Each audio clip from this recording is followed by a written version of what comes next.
Another day, another J. Fern's wife story. Dinala na ni J. Fern sa farm yung mga stag na nakatali dito sa gilid ng bahay namin. Itinali niya ngayon dito yung dalawang broodcock na nasa likod ng bahay namin. Pahinga na muna sila dahil medyo madami na ang naproduce naming mga late born. Masungit din kasi itong dalawang ito dahil laging tinutusik ang mga alpas na nasa likod ng bahay namin. Kaya dito muna sila sa gilid itinali at yung mga brood hen naman ay nasa battery cage at fly pen. Ito namang ARL right nose sweater brood hen namin ay isinalang dito ni J. Fern sa aming possum sweater broodcock. Anak nila yung dalawang possum brood stag na ginawa naming broodcock doon sa breeding range. Na-acquire na yung dalawang brood stag na yon kaya isinalang ulit ito ni J. Fern para may gawin kaming materyales para sa susunod na breeding season. Nakakulong na rin ang lahat ng brood hen dito sa likod dahil lagi silang nanunusik ng mga alpas na sisiw. Yung tatlong brood hen ay nandito nakalagay sa fly pen. Yung ARL right nose sweater, yung Dingfair 5K sweater, at itong Golden Boy Gilmore brood hen. Yung iba naman ay nandito sa battery cage. Nag-iitlogan na halos ang mga brood hen na nandito sa battery cage. Yung white brood hen lang ang hindi pa dyan nangingitlog dahil kawawalay lang yan sa kanyang mga sisiw. Itong isang Bagsic-line brood hen ay sinasalang ni J. Fern sa aming 7 times winner broodcock. Ito namang isang Bagsic-line brood hen ay doon naman sa kay Bulag. Kinukolekta lang namin ang mga itlog nila at ilalagay sa chiller. Tatlong inahin na lang ang nalimlim dito sa aming backyard. Itong ARL right nose sweater brood hen na pinakahuling lumimlim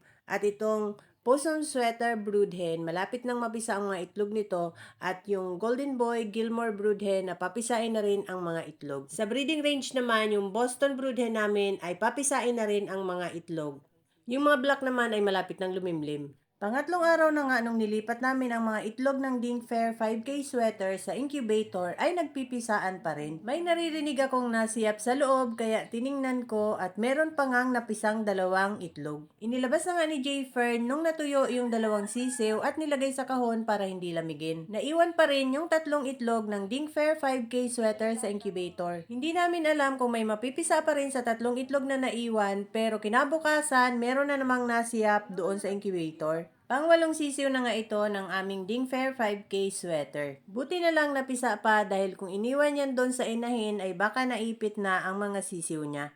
Nung natuyo ang sisiw ay nilabas na nga ni J. Fern sa incubator. Pangwalong sisiw na ito ng aming Dingfair 5K sweater. Double nose ang marking ng aming Dingfair 5K sweater. Pagkatapos ko ngang lagyan ng marking, ay isinama ko na dun sa mga sisiw na nasa folding. Pagkatapos kong markingan, ay isinama ko na siya sa mga sisiw na nasa folding. 23 pieces na lahat ang mga sisiw na nasa folding ngayon.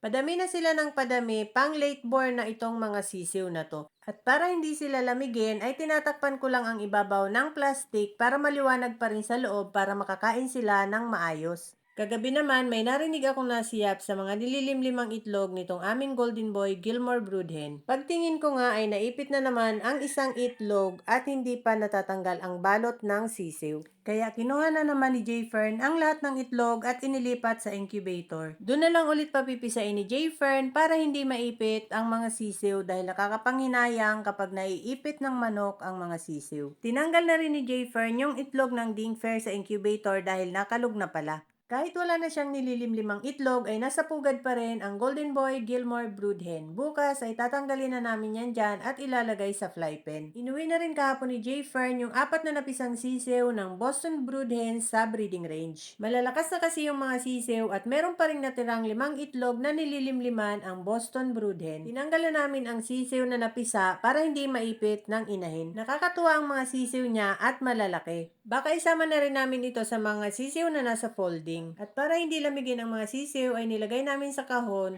at kinumutan ng towel. Kinabukasan nga ay 2 sisiw na ang napisa sa mga itlog ng Golden Boy Gilmore brood hen namin na nasa incubator. Sana nga ay mapisa ang lahat ng itlog ng aming Golden Boy Gilmore brood hen. Yung Golden Boy Gilmore brood hen naman namin ay nilagay na sa fly pen. That's all guys. Thank you so much for watching. Please like, share, and follow for more. See you on my next video. Bye!